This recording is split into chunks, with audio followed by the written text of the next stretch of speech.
Assalamualaikum anak-anak ustazah. Kaifa halukum? Bi khairin walhamdulillah. Sebelum kita belajar, marilah kita membaca lafaz basmalah dan diikuti oleh doa belajar. Bismillahirrahmanirrahim.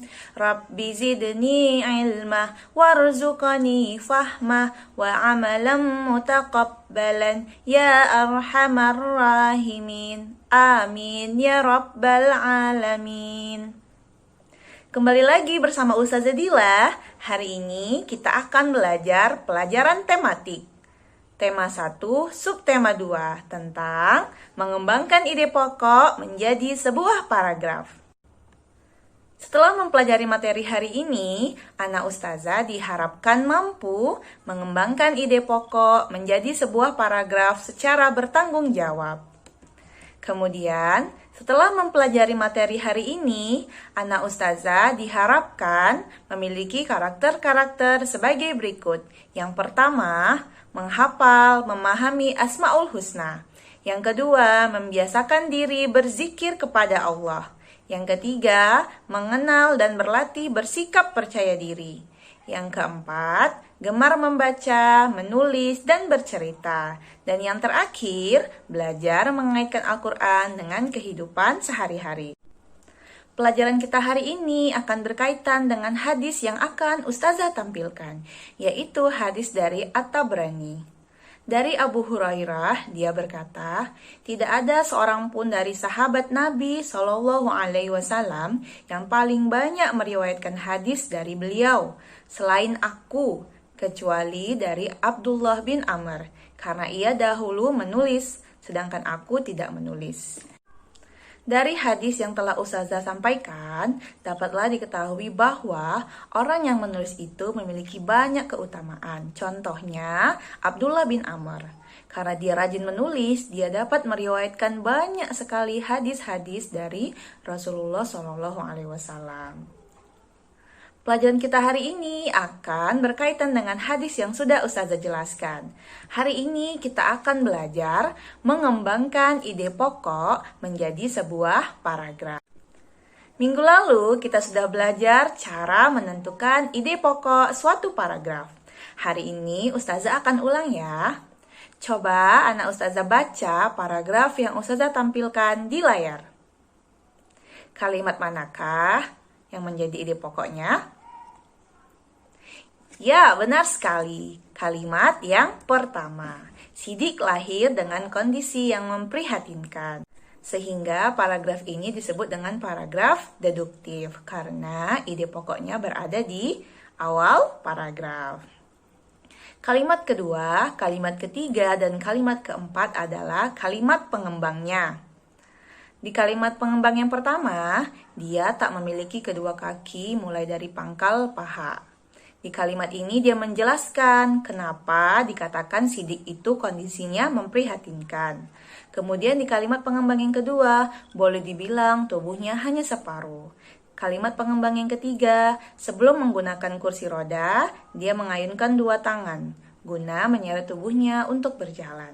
Jadi, kalimat pengembang pertama, kalimat pengembang kedua, kalimat pengembang ketiga memberikan alasan kenapa sidik dikatakan kondisinya memprihatinkan. Sehingga kalimat pengembangnya ini berfungsi untuk memberikan alasan yang menguatkan ide pokoknya. Ayo, siapa yang benar jawabannya? Ide pokoknya di kalimat pertama. Ayo, angkat tangannya. Up your hand. Ya, bagus sekali. Sekarang kita akan melanjutkan langkah-langkah menulis sebuah paragraf. Seperti yang sudah ustazah jelaskan minggu lalu, ketika seorang penulis ingin menulis sebuah paragraf, maka yang pertama kali dia tuliskan adalah ide pokoknya. Karena ide pokok adalah dasar sebuah paragraf. Setelah menuliskan ide pokoknya, maka dia bisa menuliskan beberapa kalimat pengembang. Ingat ya anak ustazah, beberapa. Berarti kalimat pengembangnya lebih dari satu. Di kalimat pengembang ini, anak ustazah bisa menuliskan bukti atau alasan, kemudian contoh, kemudian rincian khusus yang berfungsi untuk menguatkan ide pokok.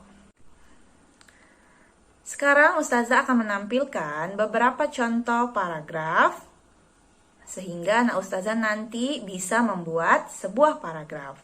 Contoh yang pertama, silakan anak ustazah baca. Di kalimat manakah terdapat ide pokoknya? Ya, benar sekali di kalimat yang pertama. Di kalimat pertama dikatakan bahwa demam batu aki yang tengah mewabah di kalangan masyarakat memiliki dampak positif maupun dampak negatif. Kemudian kalimat pengembangnya adalah dampak positifnya tidak lain adalah menjadi sumber mata pencaharian bagi masyarakat. Namun di belakang itu orang-orang yang tidak bertanggung jawab merusak batuan alam dengan sewenang-wenangnya.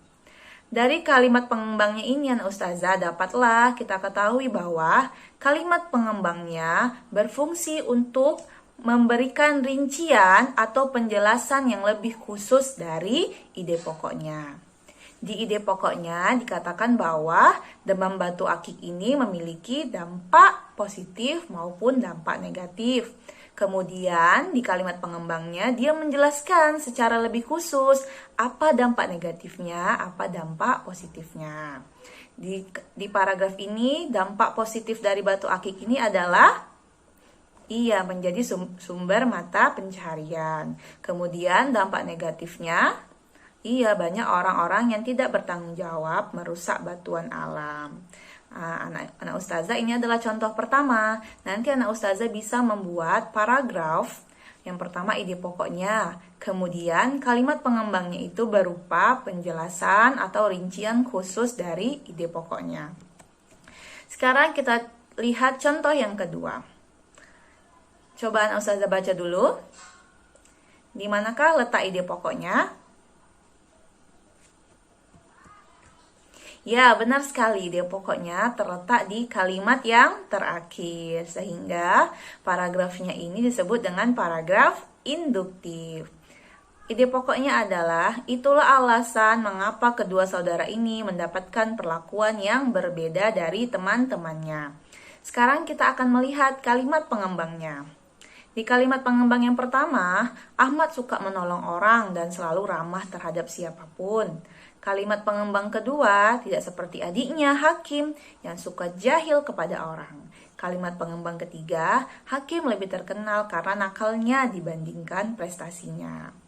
Dari kalimat pengembangnya ini anak ustazah dapatlah kita ketahui bahwa kalimat pengembangnya ini berfungsi memberikan alasan atau bukti kenapa kedua saudaranya ini mendapat perlakuan yang berbeda dari teman-temannya. Bukti-buktinya atau alasan-alasannya yang pertama kita lihat di kalimat pengembang yang pertama. Si Ahmad suka menolong dan ramah terhadap siapapun. Kemudian adiknya si Hakim suka jahil kepada orang. Kemudian Ahmad ini terkenal karena prestasinya, sedangkan Hakim terkenal karena nakalnya. Sehingga kita dapat lihat bahwa kalimat pengembangnya ini berfungsi memberikan alasan ataupun bukti kenapa kedua saudara ini diperlakukan berbeda dengan temannya. Nanti anak ustazah silakan bisa membuat paragraf dengan kalimat pengembang yang seperti ini, yaitu memberikan alasan ataupun bukti untuk menguatkan ide pokok. Sekarang kita lihat contoh yang ketiga. Silakan anak ustazah baca dulu. Yang manakah ide pokoknya? Ya, benar sekali. Ide pokoknya ada di kalimat yang pertama. Berarti dia paragraf deduktif. Pintar anak ustazah. Ide pokoknya adalah tanaman pepaya memiliki banyak sekali manfaat. Kemudian kita lihat di kalimat pengembangnya, daun pepaya dijadikan sayuran, bunganya dijadikan oseng-oseng, buahnya sangat manis, membantu melancarkan pencernaan.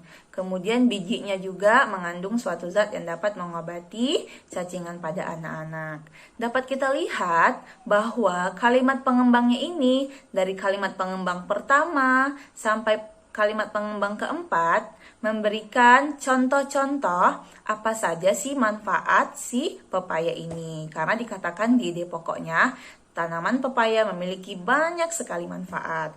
Manfaat-manfaatnya itu contohnya bisa kita lihat di daunnya, di bunganya, biji, dan buahnya. Maka di kalimat pengembang ini dapat diketahui bahwa kalimat pengembangnya memberikan contoh-contoh manfaat dari tanaman pepaya. Nanti anak ustazah ketika membuat paragraf, anak ustazah bisa membuat jenis paragraf yang seperti ini, yang kalimat pengembangnya memberikan contoh yang menguatkan ide pokok. Oke anak ustazah, demikianlah pelajaran kita hari ini. Kesimpulannya, yang pertama, langkah-langkah mengembangkan ide pokok yang pertama adalah anak ustazah harus menuliskan ide pokoknya. Yang kedua, baru menuliskan beberapa kalimat pengembang. Kalimat pengembangnya bisa berupa bukti atau alasan, kemudian contoh atau rincian khusus yang menguatkan ide pokoknya. Oke anak ustazah, sebelum kita sudahi materi kita hari ini, ustazah akan memberikan tugas untuk anak-anak. Tugasnya adalah anak ustazah harus membuat beberapa paragraf. Di sini ustazah sudah menuliskan tiap paragraf ide pokoknya, sehingga nanti anak ustazah tinggal membuat kalimat pengembangnya. Contohnya di paragraf pertama, ide pokoknya sekolah saya memiliki beberapa mata pelajaran. Anak ustazah tinggal kembangkan. Kan sudah ada ide pokoknya, anak ustazah tinggal membuat kalimat pengembangnya. Anak ustazah boleh membuat kalimat pengembangnya berupa bukti-bukti, atau alasan, atau contoh, atau penjelasan yang lebih khusus. Setelah anak ustazah membuat paragraf pertama, paragraf kedua, paragraf ketiga, kemudian anak ustazah membuat judulnya. Kira-kira judul apa yang anak ustazah berikan kepada paragraf-paragraf ini yang sudah jadi akan menjadi sebuah cerita. Maka anak ustazah silakan membuat judulnya apa. Oh iya, di paragraf kedua, ustazah ada buat ide pokoknya, mata pelajaran kesukaan saya adalah titik-titik. Anak ustazah boleh tulis apa mata pelajaran kesukaannya. Itulah ide pokoknya. Silakan lanjutkan kalimat pengembang. Di paragraf ketiga juga mata pelajaran titik-titik. Maksudnya adalah mata pelajaran kesukaan dari paragraf yang kedua.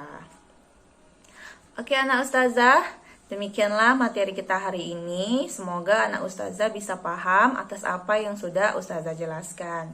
Jangan lupa kita tetap harus semangat belajar walaupun belajarnya dari rumah. Demikianlah pelajaran kita hari ini. Ustazah tutup dengan lafaz hamdalah, alhamdulillahi rabbil alamin, dan disambung doa kafaratul majelis. Subhanakallahumma wa bihamdika asyhadu an la ilaha illa anta astaghfiruka wa atubu ilaik. Demikianlah. Assalamualaikum warahmatullahi wabarakatuh.